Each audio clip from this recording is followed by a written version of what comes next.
ideologi, visi, misi, dan cita-cita partai politik yang dalam batas penalaran yang wajar dapat mengancam upaya mencapai kesamaan cita-cita dalam memperjuangkan dan membela kepentingan partai politik, anggota masyarakat, bangsa, dan negara, sejogjanya partai politik tidak mengajukan yang bersangkutan sebagai bakal calon anggota DPR, DPRD. Bahkan jika telah terlanjur diajukan sebagai bakal calon partai politik, partai politik dapat meninjau atau mempertimbangkan kembali pencalonannya sebelum ditetapkan dalam daftar calon tetap. Bahwa berkenaan dengan kekhawatiran calon anggota DPR, DPRD yang pragmatis dan tidak mewakili partai politik, bahkan merusak konsolidasi partai politik, sekiranya partai politik memiliki komitmen untuk mempertahankan kepentingan, ideologi, visi, misi, dan cita-citanya, karena pintu masuk untuk menjadi calon anggota DPR, DPRD satu-satunya hanya melalui partai politik sebagaimana diuraikan di atas, harusnya partai politik mampu untuk menentukan bakal calon anggota DPR, DPRD yang akan diajukan sebagai calon ke Komisi Pemilihan Umum. Dalam konteks ini, selama partai politik melakukan seleksi yang didasarkan kepada kepentingan ideologi, visi, misi, dan cita-cita, tidak terdapat alasan yang kuat untuk mengatakan calon anggota DPR, DPRD terjebak dalam pragmatisme dan tidak mewakili partai politik, bahkan merusak konsolidasi partai politik. VD Pasal 241 ayat 1 Undang-Undang 7 2017. Bahwa ancaman jebakan pragmatisme dan tidak mewakili partai politik dan bahkan terancam merusak konsolidasi partai politik sebagaimana telah dikemukakan dalam subparagraf 3.29.2 ihwal kelebihan dan kekurangan masing-masing varian dalam sistem proporsional, sebetulnya partai politik dapat mencegah dengan memastikan bakal calon yang akan diajukan memiliki rekam jejak atau track record yang mampu memahami ideologi, visi, misi, dan cita-cita partai politik. Bantahan empirik selama ini menunjukkan banyak partai politik terjebak pada pertimbangan elektabilitas figur dalam menentukan calon untuk meraih suara pemilih dibandingkan mempertimbangkan pemahaman calon terhadap ideologi, visi misi, dan cita-cita partai politik yang bersangkutan. Artinya, sikap pragmatisme sebagaimana yang didalilkan para pemohon tidak hanya merupakan pragmatisme calon, tetapi juga dipicu oleh sikap pragmatisme sebagian partai politik. Dalam posisi demikian, sistem pemilihan umum apapun yang dipakai, selama partai politik tidak memiliki komitmen untuk memilih calon berdasarkan pemahaman calon terhadap ideologi, visi misi, dan cita-cita partai politik yang bersangkutan, ancaman pragmatisme calon anggota sulit dicegah.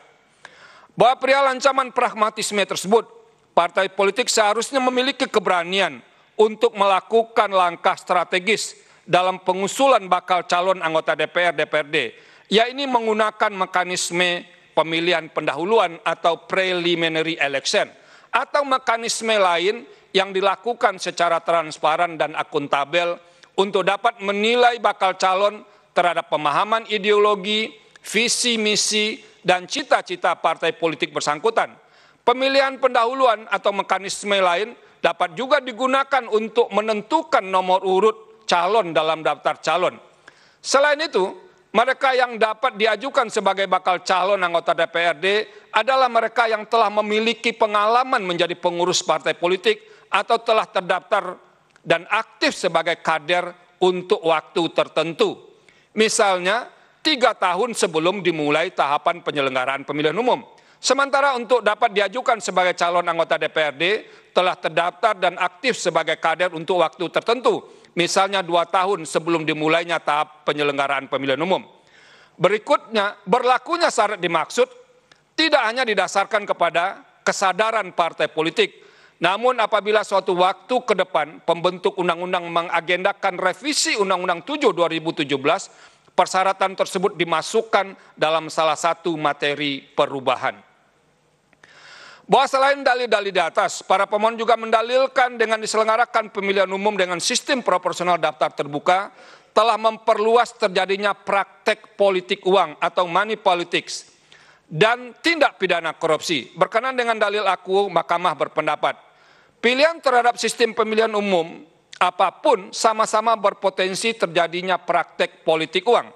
Misalnya, dalam proporsional dengan daftar tertutup, praktek politik uang sangat mungkin terjadi di antara elit partai dengan para calon anggota legislatif yang berupaya dengan segala cara untuk berebut nomor urut calon jadi agar berpeluang atas keterpilihan semakin besar. Dengan kata lain, pembelian nomor urut calon anggota DPR, DPRD atau jual beli kandidasi dan nomor urut nomination buying juga merupakan salah satu bentuk praktek politik uang yang potensial terjadi dalam sistem proporsional dengan daftar tertutup. Sementara itu dalam sistem proporsional dengan daftar terbuka, sebagaimana telah diuraikan pada subparagraf 3.29.2 di atas, juga memiliki peluang terjadinya politik uang. Dalam hal ini, bakal calon dan calon yang memiliki sumber daya finansial besar dapat memanfaatkannya untuk memengaruhi pemilih. Bahwa karena praktek politik uang berpotensi terjadi dalam semua sistem pemilihan umum, maka untuk menghilangkan atau setidak-tidaknya meminimalisir terjadinya praktek politik uang dalam penyelenggaraan pemilihan umum, seharusnya dilakukan 3 langkah konkret secara simultan. Pertama, partai politik dan para calon anggota DPR atau DPRD harus memperbaiki dan meningkatkan komitmen untuk menjauhi dan bahkan sama sekali tidak menggunakan dan terjebak dalam praktek politik uang setiap tahapan penyelenggaraan pemilihan umum. Kedua, penegakan hukum harus benar-benar dilaksanakan terhadap setiap pelanggaran pemilihan umum, khususnya pelanggaran yang berkenaan dengan politik uang, tanpa membeda-bedakan latar belakangnya, baik penyelenggara maupun peserta pemilihan umum. Khusus calon anggota DPR, DPRD yang terbukti terlibat dalam praktek politik uang harus dibatalkan sebagai calon dan diproses secara hukum sesuai dengan ketentuan perundang-undangan yang berlaku. Bahkan untuk efek jera, partai politik yang terbukti membiarkan berkembangnya praktek politik uang dapat dijadikan alasan oleh pemerintah untuk mengajukan permohonan pembubaran partai politik yang bersangkutan. Ketiga, masyarakat perlu diberikan kesadaran. Diulangi, masyarakat perlu diberikan kesadaran dan pendidikan politik untuk tidak menerima dan mentolerir praktek money politics, karena jelas-jelas merusak prinsip-prinsip pemilihan umum yang demokratis. Peningkatan kesadaran dimaksud tidak saja menjadi tanggung jawab pemerintah dan negara serta penyelenggara pemilihan umum, namun juga tanggung jawab kolektif partai politik, civil society, dan pemilih. Sikap ini pun sesungguhnya merupakan penegasan mahkamah bahwa praktek politik uang tidak dapat dibenarkan sama sekali. Bahwa selanjutnya, bagi para calon anggota legislatif yang telah terpilih, maka partai politik harus turut berperan dalam menjaga dan mengawal mereka agar sama sekali tidak melakukan tindak pidana korupsi. Manakala terdapat anggota legislatif yang kemudian terbukti melakukan tindak pidana korupsi, maka hal tersebut tidaklah serta-merta disebabkan sistem pemilihan umum termasuk sistem proporsional dengan daftar terbuka, melainkan juga sangat dipengaruhi oleh tingkat integritas masing-masing anggota legislatif. Bahwa dengan demikian, masalah politik uang dan tindak pidana korupsi sebenarnya lebih disebabkan karena sifatnya yang struktural, bukan sekadar disebabkan dari pilihan sistem pemilihan umum yang digunakan. Artinya, praktek politik uang dalam penyelenggaraan pemilihan umum dan tindak pidana korupsi tidak dapat dijadikan dasar untuk mengarahkan tudingan disebabkan oleh sistem pemilihan umum tertentu. Bahwa para pemohon mendalilkan sistem proporsional dengan daftar terbuka telah mempersulit keterlibatan, keterpilihan dan keterwakilan perempuan dalam lembaga legislatif. Terhadap dalil tersebut, Mahkamah berpendapat kebijakan mengenai 30% kuota perempuan di bidang politik merupakan suatu kebijakan affirmative action yang sifatnya sementara dengan menerapkan adanya kewajiban bagi partai politik untuk menyertakan calon anggota legislatif bagi perempuan. Hal ini sebagai wujud tindak lanjut dari Konvensi Perempuan Sedunia tahun 1955 di Beijing dan berbagai konvensi internasional yang telah diratifikasi Undang-Undang Nomor 68 Tahun 58, Undang-Undang 7 84, Undang-Undang 12 85 tentang hak sipil dan politik, hasil sidang umum Convention on the Elimination of All Forms of Discrimination Against Humans atau CEDAW. Bahwa keterwakilan perempuan minimal 30% memang merupakan syarat mutlak bagi partai politik yang memenuhi syarat menjadi peserta pemilihan umum untuk mencalonkan kadernya dan sekaligus bertujuan menjaga peluang keterpilihan perempuan berperan di lembaga perwakilan. Vide pasal 245 Undang-Undang 7 2017. Sejauh ini, ambang batas kuota 30% bagi perempuan dinilai cukup memadai sebagai langkah awal untuk memberi peluang kepada perempuan agar terpilih menjadi anggota DPR-DPRD. Dalam hal ini, dalil para pemohon mengenai sistem proporsional dengan daftar terbuka menyebabkan calon anggota legislatif kurang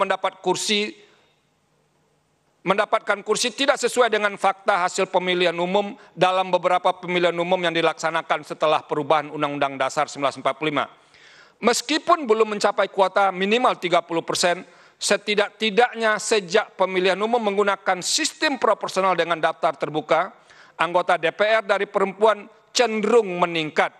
Secara statistik, sejak era proporsional dengan daftar terbuka, pada pemilihan 2009 tercatat 101 perempuan 18%, pemilihan umum 2014 tercatat 97 perempuan 17,3%, dan pemilihan umum 2019 tercatat 120 perempuan 20,8%. Vide Risalah Sidang tanggal 23 Mei halaman 13. Jika ada pendapat yang menyatakan dengan menggunakan sistem pemilihan umum proporsional dengan daftar terbuka akan lebih mudah, ini daftar tertutup ini mungkin, nanti dicek. Jika ada pendapat yang menyatakan dengan menggunakan sistem pemilihan umum dengan daftar tertutup akan lebih mudah mencapai kuota perempuan 30%, pendapat tersebut belum dapat dinilai kebenarannya dan belum konklusif. Jadi itu betul, daftar tertutup. Namun demikian, berkenaan dengan persentase tersebut, Mahkamah menyadari sistem pemilihan umum proporsional dengan daftar terbuka atau daftar tertutup bukan menjadi satu-satunya faktor yang menentukan keterpilihan perempuan, namun juga dipengaruhi oleh faktor lain, misalnya pola rekrutmen di internal partai politik, kesadaran partai politik terhadap pentingnya keterwakilan perempuan, dan pendidikan politik. Bahwa selain dalil-dalil di atas, para pemohon juga mendalilkan sistem proporsional dengan daftar terbuka menimbulkan kerumitan bagi penyelenggara dan pemilih. Terhadap dalil tersebut, Mahkamah berpendapat bahwa hal-hal yang bersifat teknis dalam penyelenggaraan pemilihan umum yang masih dapat diperbaiki dan disempurnakan sudah seharusnya tidak dapat menyampingkan hal-hal yang bersifat substantif dan mendasar dalam pemenuhan prinsip-prinsip pemilihan umum yang demokratis, terutama dalam pemenuhan prinsip kedaulatan rakyat yang terkandung dalam pasal 1 ayat 2 Undang-Undang Dasar 1945. Sementara berkenaan dengan peningkatan penggunaan anggaran negara yang sangat besar namun tidak berkorelasi dengan kualitas anggota DPR, DPRD yang terpilih. Secara faktual, Mahkamah menyadari benar terjadi peningkatan anggaran. Namun hal tersebut tidak semata-mata disebabkan pilihan terhadap sistem pemilihan umum. Salah satu catatan penting yang perlu menjadi perhatian, bagaimana mengelola jumlah partai politik peserta pemilihan umum dan upaya efisiensi anggaran penyelenggaraan pemilihan umum. Selain itu, pembentuk undang-undang dapat mempertimbangkan cara pemungutan suara atau pemberian suara yang sesuai dengan perkembangan teknologi, misalnya dengan cara e-voting, karena cara pemungutan atau pemberian suara melalui kertas suara dianggap kurang praktis dan membutuhkan waktu, penghitungan yang lama, dan anggaran yang cenderung meningkat. Namun berkenaan dengan peningkatan anggaran berkorelasi dengan kualitas anggota terpilih, Mahkamah menilai pandangan ini sulit untuk diterima kebenarannya. Menimbang bahwa dalil para pemohon di atas berkaitan dengan implikasi dan implementasi penyelenggaraan pemilihan umum yang menurut Mahkamah sebagaimana telah dipertimbangkan secara lengkap dalam paragraf 3.31 tidak semata-mata disebabkan oleh pilihan sistem pemilihan umum. Karena dalam sistem pemilihan umum terdapat kekurangan dan dapat diperbaiki dan disempurnakan tanpa mengubah sistemnya. Menurut Mahkamah, Perbaikan dan penyempurnaan dalam penyelenggaraan pemilihan umum dapat dilakukan dalam berbagai aspek, mulai dari sistem kepartaian, budaya politik, kesadaran dan perilaku pemilih, hak dan kebebasan berekspresi, serta mengemukakan pendapat, kemajemukan ideologi, kaderisasi dalam tubuh partai politik, hingga kepentingan aspirasi masyarakat yang direpresentasikan partai politik. Menimbang bahwa selanjutnya Mahkamah akan mempertimbangkan berkenaan dengan ketentuan pasal 22E ayat 3 Undang-Undang Dasar 1945 yang menyatakan peserta pemilihan umum untuk memilih anggota Dewan Perwakilan Rakyat dan anggota Dewan Perwakilan Rakyat Daerah adalah partai politik yang acap kali dimaknai bahwa sistem pemilihan umum yang sesuai dengan maksud norma Aquo adalah sistem proporsional dengan daftar tertutup. Sehingga pemilihan anggota DPR dalam pasal 19 ayat 1 Undang-Undang Dasar 45 dan pemilihan anggota DPRD dalam pasal 18 ayat 3 Undang-Undang Dasar 45 juga dimaknai sebagai pemilihan dengan sistem proporsional daftar tertutup. Ihwal pemaknaan tersebut, menurut Mahkamah untuk dapat memahami secara tepat pasal 22E ayat 3 Undang-Undang Dasar 1945, tidak cukup hanya dengan membaca teks norma pasal 22E ayat 3 Undang-Undang Dasar 1945 Aquo. Bahwa karena norma pasal 22E ayat 3 Undang-Undang Dasar 1945 tidak secara eksplisit menyebut sistem pemilihan umum yang digunakan untuk memilih anggota DPR dan anggota DPRD, langkah pertama yang harus dilakukan adalah membaca tafsir otentik, yaitu penjelasan terhadap pasal dimaksud.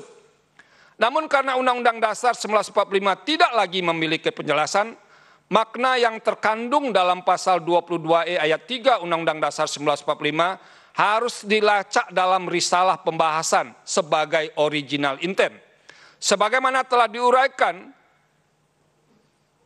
diuraikan risalah pembahasan pemilihan umum dan sistem pemilihan umum dalam sub 3.29.3 di atas, original intent dalam perumusan pasal 22E ayat 3 Undang-Undang Dasar 1945 pada intinya sebagai berikut. Pertama, adanya keinginan mayoritas pengubah Undang-Undang Dasar 45 untuk mengubah sistem pemilihan umum dari sistem proporsional dengan daftar tertutup yang dipraktekkan dalam pemilihan umum anggota DPR, DPRD sebelum dilakukan perubahan Undang-Undang Dasar 1945, termasuk dalam pemilihan umum 1955 dan pemilihan umum tahun 1999. Kedua, sistem pemilihan umum yang sering ditawarkan para pengubah Undang-Undang Dasar 45 adalah sistem yang dinilai mampu menempatkan rakyat atau rakyat memilih langsung calon anggota DPR atau DPRD. Setelah membaca perdebatan pembahasan perubahan Undang-Undang Dasar 1945, tawaran atas sistem yang sering dikemukakan oleh sebagian pengubah Undang-Undang Dasar 45 adalah sistem distrik atau plurality majority system atau sistem pluralitas mayoritas. Jikalau tetap harus bertahan dengan sistem proporsional, mayoritas pengubah Undang-Undang Dasar 1945 menghendaki sistem proporsional dengan daftar terbuka. Sekalipun muncul ide atau pendapat untuk tetap menggunakan sistem proporsional dengan daftar tertutup, hanya muncul satu kali dan itu pun dimaksudkan untuk sementara. Ketiga, meskipun berulang-ulang mengusulkan sistem pemilihan umum, perubahan sistem pemilihan umum, terutama usul menggunakan sistem distrik dan sistem proporsional dengan daftar terbuka, para pengubah Undang-Undang Dasar 1945 pada umumnya bersepakat bahwa sistem pemilihan umum anggota legislatif inkasu pemilihan anggota DPR, DPRD tidak dinyatakan atau diatur secara eksplisit dalam Undang-Undang Dasar 1945. Bahwa selain menggunakan original intent, memahami pasal 22E ayat 3 Undang-Undang Dasar 1945 juga dapat dilakukan dengan menggunakan penafsiran sistematis. Dalam hal ini, norma pasal 22E ayat 3 Undang-Undang Dasar 1945 tidak boleh dimaknai secara tunggal tanpa menghubungkan dengan tanpa menghubungkan dengan norma-norma lain dalam Undang-Undang Dasar 1945. Setidaknya, untuk memaknai pasal 22E ayat 3 Undang-Undang Dasar 1945 harus dikaitkan dengan norma yang termaktub dalam pasal 1 ayat 2 Undang-Undang Dasar 1945 yang menyatakan kedaulatan di tangan rakyat dan dilaksanakan menurut Undang-Undang Dasar. Sikap Mahkamah mengaitkan pasal 22E ayat 3 Undang-Undang Dasar 1945 dengan pasal 1 ayat 2 Undang-Undang Dasar 1945 harus didekati secara sistematis karena dalam pembahasan pemilihan umum dan sistem pemilihan umum ketika perubahan Undang-Undang Dasar 1945, prinsip kedaulatan rakyat hampir selalu menjadi satu kesatuan pembahasan dengan pemilihan umum. Artinya, bila memaknai pasal 22E ayat 3 Undang-Undang Dasar 1945 dalam menentukan sistem pemilihan umum menutup ruang bagi pemilih untuk dapat menentukan pilihannya, sehingga keterpilihan calon ditentukan sepenuhnya oleh partai politik, hal demikian akan mengingkari makna kedaulatan rakyat dalam pasal 1 ayat 2 Undang-Undang Dasar 1945. Sebaliknya, bila keterpilihan calon ditentukan sepenuhnya oleh pemilih, hal tersebut akan mengingkari peran partai politik sebagai peserta pemilihan umum yang berwenang mengusulkan calon anggota DPR, DPRD. Menimbang bahwa sebelum Mahkamah sampai pada kesimpulan, meskipun dengan menggunakan original intent dan penafsiran sistematis terhadap pasal 22E ayat 3 dan pasal 1 ayat 2 Undang-Undang Dasar 1945, sistem pemilihan umum proporsional dengan daftar terbuka lebih dekat kepada sistem pemilihan umum yang diinginkan oleh Undang-Undang Dasar 1945. Namun karena secara konseptual dan praktek, sistem pemilihan umum apapun yang dipilih pembentuk undang-undang, baik sistem proporsional dengan daftar terbuka maupun dengan daftar tertutup, bahkan sistem distrik sekalipun, tetap memiliki kelebihan dan kekurangan masing-masing. Oleh karena itu, sebagai pilihan pembentuk undang-undang dan tetap terbuka kemungkinan untuk disesuaikan dengan dinamika dan kebutuhan penyelenggaraan pemilihan umum. Dalam hal ini, jika ke depan akan dilakukan perbaikan terhadap sistem yang berlaku saat ini, pembentuk undang-undang harus mempertimbangkan beberapa hal antara lain yaitu: 1, tidak terlalu sering melakukan perubahan sehingga dapat diwujudkan kepastian dan kemapanan atas pilihan suatu sistem pemilihan umum. 2, kemungkinan untuk melakukan perubahan harus tetap ditempatkan dalam rangka menyempurnakan sistem pemilihan umum yang sedang berlaku, terutama untuk menutup kelemahan yang ditemukan dalam penyelenggaraan pemilihan umum. 3, kemungkinan perubahan harus dilakukan lebih awal sebelum tahap penyelenggaraan pemilihan umum dimulai, sehingga tersedia waktu yang cukup untuk melakukan simulasi sebelum perubahan benar-benar efektif dilaksanakan.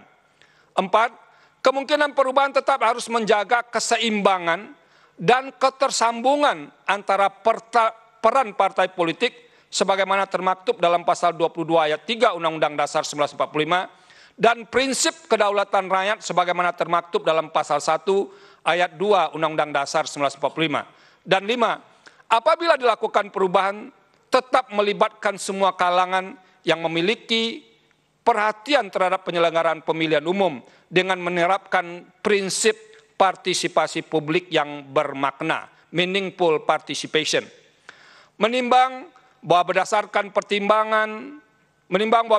pertimbangan terhadap implikasi dan implementasi dalam sistem pemilihan umum proporsional dengan daftar terbuka, serta original intent dan penafsiran konstitusi terhadap pemilihan umum dan sistem pemilihan umum sebagaimana telah diuraikan secara lengkap di atas, maka dalil para pemohon yang pada intinya menyatakan sistem proporsional daftar terbuka sebagaimana ditentukan dalam pasal 168 ayat 2 Undang-Undang 7 2017 bertentangan dengan Undang-Undang Dasar 1945 adalah tidak beralasan menurut hukum untuk seluruhnya.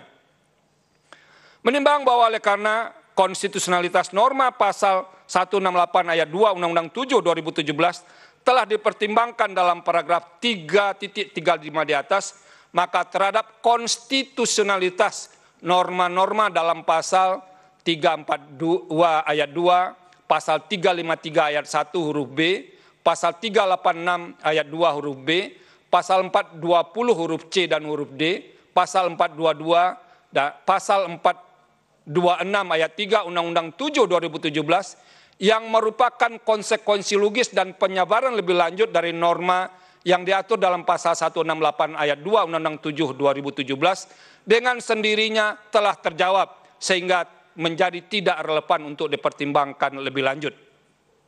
Menimbang bahwa terhadap hal-hal lain tidak dipertimbangkan lebih lanjut karena tidak ada relevansinya. Konklusi, berdasarkan penilaian atas fakta dan hukum sebagaimana diuraikan di atas, Mahkamah berkesimpulan: 1. Mahkamah berwenang mengadili permohonan akuo. 2. Para pemohon memiliki kedudukan hukum untuk mengajukan permohonan akuo. 3. Permohonan provisi tidak beralasan menurut hukum. 4. Pokok permohonan para pemohon tidak beralasan menurut hukum untuk seluruhnya. Berdasarkan Undang-Undang Dasar Negara Republik Indonesia tahun 1945 dan seterusnya, amar putusan mengadili dalam provisi menolak permohonan provisi para pemohon.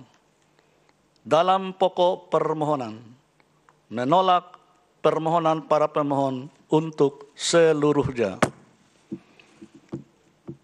Pendapat berbeda, dissenting opinion, bahwa terhadap putusan Mahkamah Konstitusi akuo, Hakim Konstitusi Arief Hidayat menyampaikan pendapat berbeda, dissenting opinion, dengan pertimbangan hukum sebagai berikut. Silakan Yang Mulia. Terima kasih Yang Mulia Bapak Ketua. Pendapat berbeda, dissenting opinion, bahwa terhadap putusan Mahkamah Konstitusi akuo, Hakim Konstitusi Arief Hidayat menyampaikan pendapat berbeda atau dissenting opinion dengan pertimbangan hukum sebagai berikut. Menimbang bahwa pemohon mendahulukan pengujian terhadap beberapa pasal Undang-Undang Nomor 7 Tahun 2017 yang kemudian singkat Undang-Undang Pemilu sebagai berikut dianggap telah dibacakan. Menimbang bahwa secara umum isu utama dalam permohonan pemohon terkait dengan konstitusionalitas sistem proporsional terbuka sebagaimana termuat di dalam pasal-pasal dianggap dibacakan. Dalam menjawab isu hukum utama permohonan pemohon dimaksud kita harus melihat betul dari perspektif ideologis filosofis dan sosiologis yuridis mengenai sistem demokrasi yang kita anut, yaitu demokrasi Pancasila, khususnya sila keempat yang menyatakan kerakyatan yang dipimpin oleh hikmah kebijaksanaan dalam permusyawaratan perwakilan. Pada kesempatan pembacaan putusan ini, yang saya bacakan hanya dalam perspektif ideologis filosofis. Untuk perspektif yang sosiologis yuridis dianggap telah dibacakan karena sebetulnya mempunyai nafas yang senafas dengan putusan induk dari putusan ini. Bahwa secara ideologis filosofis, karakter demokrasi yang kita anut saat ini tidak bisa dilepaskan dalam perspektif historis dan nuansa kebatinan yang mengemuka dalam sidang BPUPK maupun BPPK terkait konsep demokrasi yang diwariskan oleh para pendiri negara atau the founding fathers di masa lalu, termasuk pula suasana kebatinan yang terjadi pada perubahan Undang-Undang Dasar tahun 1945 yang terjadi pada kurun waktu tahun 1999-2002. Pada rapat BPUPK 1 Juni tahun 1945, Soekarno menyampaikan karakter demokrasi yang kita anut berdasarkan pada sila keempat. Menurutnya, yang dimaksud demokrasi yang kita anut bukanlah demokrasi model barat, tetapi politik ekonomi sedemokrasi, yaitu politik ekonomi sedemokrasi dengan social rechtsstaatheid, demokrasi dengan kesejahteraan dan paham gotong royong. Menurut Bung Karno, demokrasi politik dan demokrasi ekonomi menghasilkan demokrasi sosial. Berikut pandangan Soekarno. Karena itu ternyatalah bahwa untuk membuat kesejahteraan rakyat jelata, politik demokrasi atau parliamentary demokrasi saja belum cukup. Masih perlu lagi ditambah dengan demokrasi di lapangan lain, kerakyatan di lapangan lain, kerakyatan di lapangan yang lain, kesamaan rasa, samaan rata di lapangan lain itu ialah lapangan rezeki, lapangan ekonomi, dan demokrasi politik saja belumlah cukup. Yang mencukupi ialah demokrasi politik plus demokrasi ekonomi. Bung Hatta juga memiliki pandangan yang tak jauh berbeda dengan Soekarno. Berikut pandangan Bung Hatta. Kedaulatan rakyat, ciptaan Indonesia harus berakar dalam pergaulan hidup sendiri yang bercorak kolektivisme. Demokrasi Indonesia harus pula merupakan perkembangan dari demokrasi Indonesia asli, semangat kebangsaan yang tumbuh sebagai aksi terhadap imperialisme dan kapitalisme barat, memperkuat pula keinginan untuk mencari sendi-sendi bagi negara nasional yang akan dibangun ke dalam masyarakat sendiri. Demokrasi barat a priori ditolak. Lebih lanjut, Hatta juga menyampaikan hal sebagai berikut. Di sebelah demokrasi politik harus pula berlaku demokrasi ekonomi. Kalau tidak, manusia belum merdeka. Persamaan dan persaudaraan belum ada.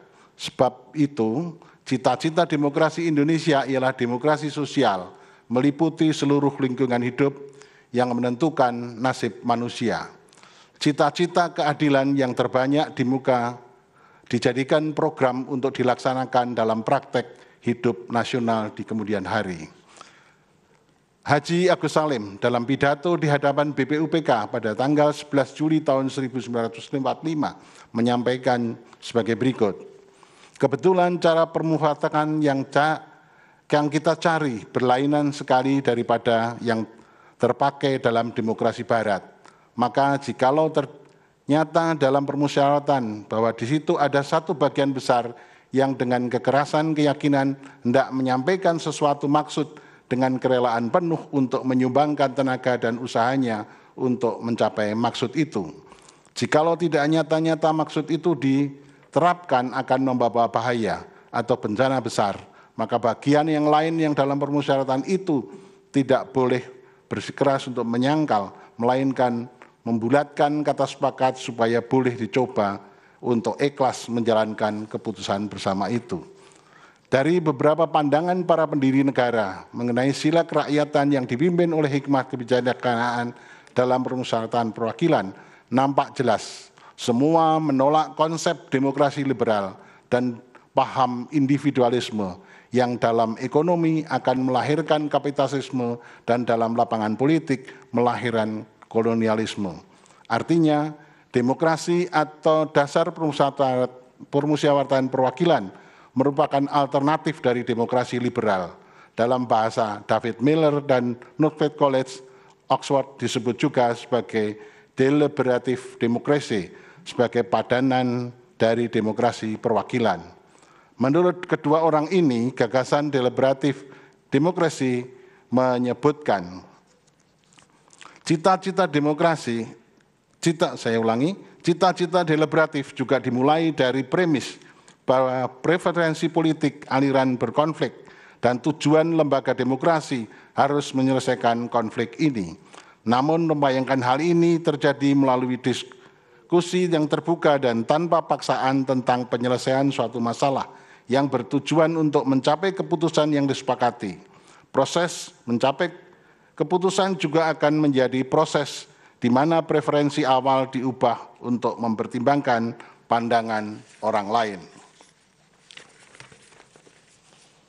Di sisi lain, Bung Karno juga mengatakan bahwa demokrasi permusyawaratan perwakilan itu memiliki fungsi ganda, yakni menjadi sarana untuk mengadu ide, gagasan, dan aspirasi golongan yang ada di dalam masyarakat. Namun dalam Bung Karno mengatakan demokrasi permusyawaratan perwakilan itu memiliki fungsi ganda, yaitu menjadi sarana untuk mengadu ide, gagasan dan aspirasi golongan yang ada di dalam masyarakat dalam suatu badan perwakilan. Namun di sisi lain, dengan semangat permusyawaratan justru akan menguatkan negara persatuan. Permusyawaratan diharapkan dapat dibimbing oleh semangat kekeluargaan berdasarkan hikmah kebijaksanaan agar menjadi sintesis yang bermutu bagi kebaikan. Dalam kerangka itu pula, sistem pemilu harus diletakkan dalam kerangka pelaksanaan demokrasi perwakilan rakyat, memilih para wakilnya melalui kendaraan partai politik. Untuk menjadi wakil di lembaga perwakilan rakyat atau parlemen dalam negara demokrasi yang berlandaskan hukum atau negara hukum yang demokratis. Partai politik memiliki fungsi penting dan strategis. 1, 2, 3, 4, 5 dianggap dibacakan. Dari beberapa fungsi partai politik telah diuraikan di atas, menjadi jelas bahwa partai politik memiliki peran yang sangat penting dan strategis dalam suatu negara hukum yang demokratis dalam rangka mewujudkan cita-cita bersama suatu bangsa. Dalam kerangka itu pula peserta pemilu untuk memilih para wakil rakyat di lembaga perwakilan rakyat adalah partai politik.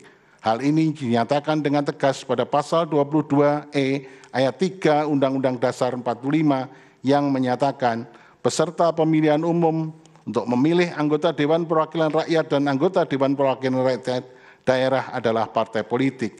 Bahkan apabila ditelusuri lebih jauh, risalah perubahan Undang-Undang Dasar 45 terjadi pada kurun waktu 99-2002, terdapat wacana untuk memasukkan aturan mengenai partai politik di dalam konstitusi. Adalah misalnya Farina Sinka dari fraksi utusan golongan yang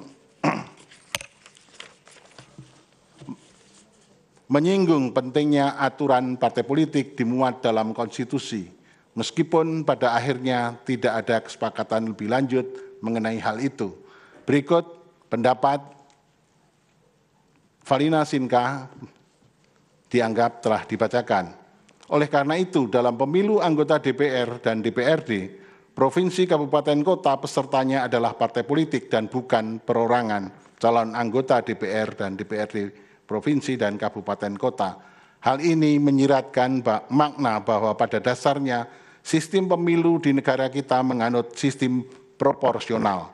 Sebab yang dipilih dalam pemilu untuk menentukan anggota DPR dan DPRD dalam pemilu. Sementara itu dalam pemilu anggota DPR, sementara itu dalam pemilu anggota DPD, sistem yang dipakai adalah sistem distrik. Karena peserta pemilu dalam pemilihan anggota DPD adalah perorangan. Selanjutnya dalam risalah perubahan Undang-Undang Dasar 45, wacana sistem pemilu sempat beberapa kali disinggung dianggap telah dibacakan.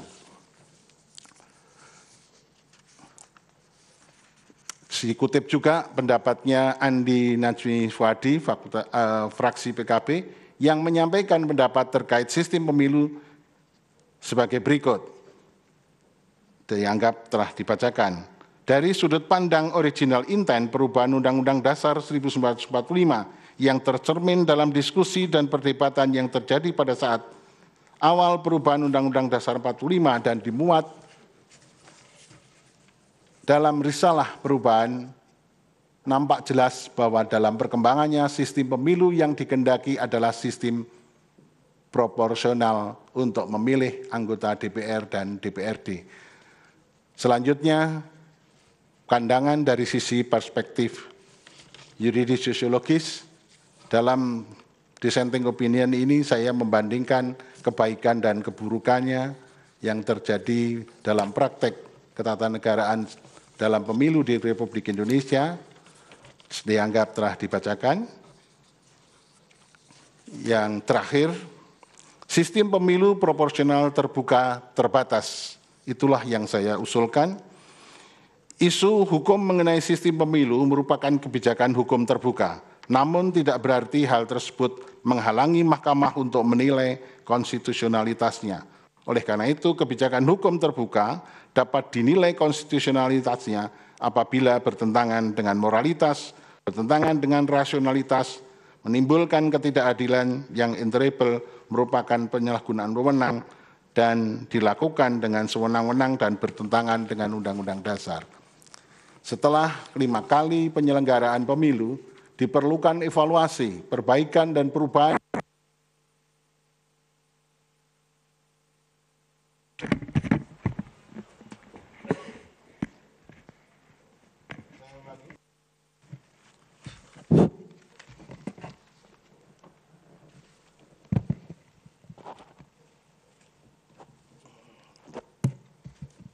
Terima kasih. Saya ulangi, setelah 5 kali penyelenggaraan pemilu diperlukan evaluasi, perbaikan, dan perubahan pada sistem proporsional terbuka yang telah 4 kali diterapkan, yakni pada pemilu 2024, saya ulangi, 2004, 2009, 2014, dan 2019. Peralihan sistem pemilu dan sistem pemilu dari sistem proporsional terbuka ke sistem proporsional terbuka terbatas sangatlah diperlukan, dan seterusnya dianggap telah dibacakan. Ada 5 halaman lebih. Yang terakhir yang perlu saya sampaikan adalah kesimpulan. Dalam kesimpulan ini saya menyampaikan beberapa alternatif perbaikan-perbaikan itu, dan yang terakhir yang perlu saya sampaikan adalah perubahan pendirian dan posisi mahkamah bukanlah menunjukkan inkonsistensi mahkamah terhadap putusannya sendiri, namun perubahan dimaksud merupakan upaya mahkamah agar hukum itu dapat memenuhi kebutuhan manusia dan agar mewujudkan Undang-Undang Dasar 45 sebagai konstitusi yang hidup atau the living constitution yang adaptif dan peka terhadap perkembangan zaman dan perubahan masyarakat. Selanjutnya dianggap telah dibacakan. Ada 3 halaman. Untuk menyingkat waktu, maka sebagai kesimpulan, dalam rangka menjaga agar tahapan pemilu tahun 2024 yang sudah dimulai tidak terganggu, dan untuk menyiapkan instrumen serta perangkat regulasi yang memadai, maka pelaksanaan pemilu dengan sistem usulan saya, sistem proporsional terbuka terbatas dilaksanakan pada pemilu tahun 2029.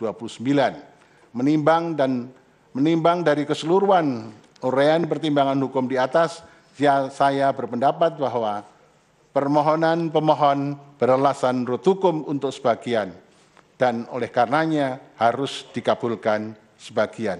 Demikian, terima kasih.